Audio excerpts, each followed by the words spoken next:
പുതുക്കിയ നിയമം അനുസരിച്ച് SFIOയ്ക്ക് അറസ്റ്റ് ചെയ്യാനുള്ള അധികാരം കൂടിയുണ്ട്. മുമ്പ് ഇത് ഉണ്ടായിരുന്നില്ല. അപ്പോൾ അതുകൊണ്ട് തീർച്ചയായിട്ടും അറസ്റ്റ് ചെയ്യേണ്ടുന്ന ഒരു ഘട്ടം ഉണ്ടായിക്കഴിഞ്ഞാൽ തീർച്ചയായിട്ടും അറസ്റ്റ് ചെയ്യാനായിട്ട് എനേബിൾഡ് ആയിട്ടുള്ള എംപവേർഡ് ആയിട്ടുള്ള ഒരു ഏജൻസി തന്നെയാണ് SFIO. നമ്മൾ നോക്കിക്കഴിഞ്ഞാൽ ഈ ഏജൻസികളൊക്കെ തന്നെ അല്ലെങ്കിൽ ഇവരുടെ അന്വേഷണം, നമ്മളിപ്പോൾ ഇതിനോടകം തന്നെ വിവിധ ഏജൻസികൾ ഈ വിഷയവുമായി ബന്ധപ്പെട്ട അന്വേഷണം നടത്തുന്നത് കണ്ടു. അപ്പോൾ ഈ കേസുമായി ബന്ധപ്പെട്ടിരിക്കുന്ന കമ്പനികളിൽ നിന്ന് കൃത്യമായ രീതിയിലുള്ള വിശദീകരണം ഒന്നും തന്നെ ഇതുവരെ അവർക്ക് ലഭിച്ചിട്ടില്ല. അപ്പോൾ അത് പലപ്പോഴും ROCയുടെ കമ്മ്യൂണിക്കേഷനുകൾ വഴി, അവരുടെ പല സർക്കുലറുകൾ അല്ലെങ്കിൽ അവരുടെ ഈ കേന്ദ്ര മന്ത്രാലയം തന്നെ ഇറക്കിയിരിക്കുന്ന ചില ഡോക്യുമെന്റുകളൊക്കെ പ്രകാരം തന്നെ അന്വേഷണവുമായിട്ട് ഇവരാരും തന്നെ സഹകരിക്കുന്നില്ല എന്ന രീതിയിലത്തേക്കുള്ള ഇൻഫർമേഷനാണ് പബ്ലിക് ഡൊമൈനിൽ അടക്കം ഉള്ളത്. അപ്പോൾ അതുകൊണ്ട് തന്നെയാണ് കോടതികൾ തന്നെ, അത് 2 സംസ്ഥാനങ്ങളിലുള്ള കോടതികളാണ്, ഹൈക്കോടതികളാണ് ചോദിക്കുന്നത്, എന്തുകൊണ്ടാണ് ഈ അന്വേഷണവുമായിട്ട് സഹകരിക്കാനായിട്ട് നിങ്ങൾക്ക് ബുദ്ധിമുട്ട്, അന്വേഷണം നടക്കുന്നതുകൊണ്ടുള്ള കുഴപ്പം എന്താണ് എന്ന് ചോദിക്കുന്നതിന്റെ പ്രധാനപ്പെട്ട കാരണവും അത് തന്നെയാണ്.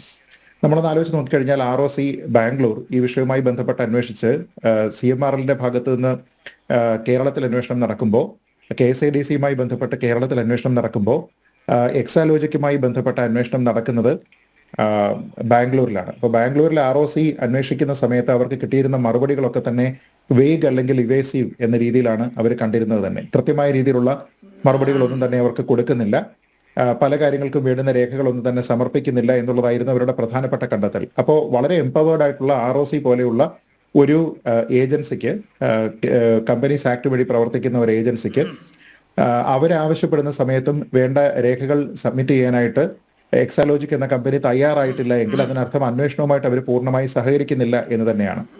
SFIയുടെ എൻക്വയറി വരുന്ന സമയത്ത് മറ്റൊരു എൻക്വയറി ഇവിടെ നടക്കുന്നത് കൊണ്ട് ഈ എൻക്വയറിയുടെ ആവശ്യമില്ല തുടങ്ങിയ രീതിയിലുള്ള കാര്യങ്ങൾ അവർ പറയുമ്പോൾ പോലും ഈ ആദ്യം അവർ തന്നെ റെഫർ ചെയ്യുന്ന എൻക്വയറിയുമായിട്ട് അവർ എത്രത്തോളം സഹകരിച്ചിട്ടുണ്ട് എന്നുള്ളതൊരു പ്രധാനപ്പെട്ട ചോദ്യ വിഷയമാണ്.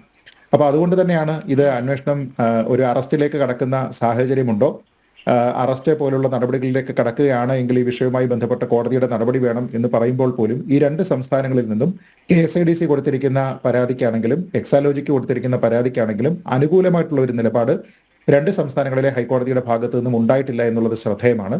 കാരണം ഈ 2 ആൾക്കാരും പറയുന്നത് അന്വേഷണത്തിനോട് സഹകരിക്കണം എന്ന നിലയ്ക്ക് തന്നെയാണ്.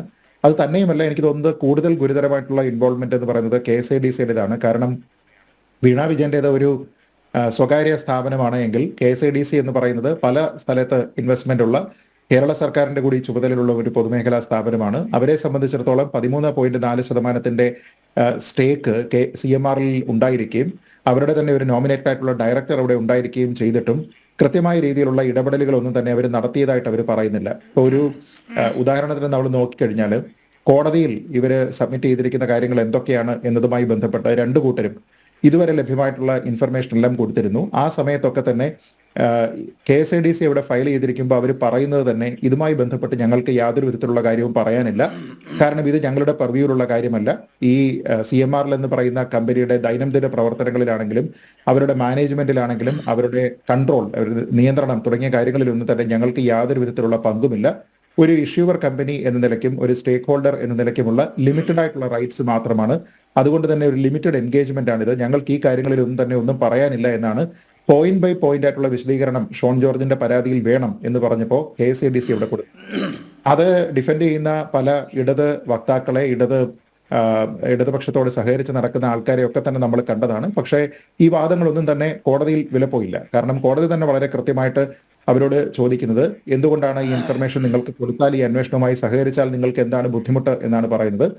അപ്പോൾ ഇത് കോടതിയിൽ തന്നെ ഇവരൊരു പരാതി കൊടുക്കുന്ന സമയത്ത് KSADC പോലും മറച്ചു വെച്ചിരുന്ന ഒരു ഇൻഫർമേഷനാണ് ഇന്ന് പുറത്തു വന്നിരിക്കുന്നത്. അതായത് ഈ വിഷയവുമായി ബന്ധപ്പെട്ട് CMRLനോട് ഒരു വിശദീകരണം ആവശ്യപ്പെട്ടിട്ടുണ്ട്, ആരാഞ്ഞിട്ടുണ്ട് എന്നവർ പറയുകയാണ്. നമ്മൾ ഒരുപക്ഷെ ശ്രീ അനിൽ താങ്കൾ ഓർക്കുന്നുണ്ടാവും, കഴിഞ്ഞ ചർച്ചയിൽ ഞാനത് മനോരമ പത്രത്തിനെ ഉദ്ധരിച്ച് പറഞ്ഞിരുന്നതാണ്. കാരണം മനോരമ പത്രത്തിൽ വന്നിരുന്ന ഒരു വാർത്ത അവർ തന്നെ അവരുടെ ചീഫ് റിപ്പോർട്ടർ കൊടുത്തിരുന്ന ഒരു RTIയുടെ മറുപടിയായിട്ട് KSADC കഴിഞ്ഞ ഒക്ടോബർ 27 കൊടുത്തിരുന്ന ഒരു മറുപടിയിൽ പറയുന്നത് CMRLനോട് ഈ വിഷയവുമായി ബന്ധപ്പെട്ട് വിശദീകരണം KSADC ആരാഞ്ഞിട്ടുണ്ട് എന്നും അതിന് മറുപടിയൊന്നും ലഭിച്ചിട്ടില്ല എന്നും ആ സാഹചര്യത്തിൽ തുടർ നടപടികൾ എന്താണ് ചെയ്യേണ്ടത്, എന്തൊക്കെ സ്വീകരിക്കണം എന്ന കാര്യത്തിൽ ഒരു തീരുമാനം KSEDC എടുത്തിട്ടില്ല എന്നുമാണ് അവർ പറഞ്ഞിരുന്നത്.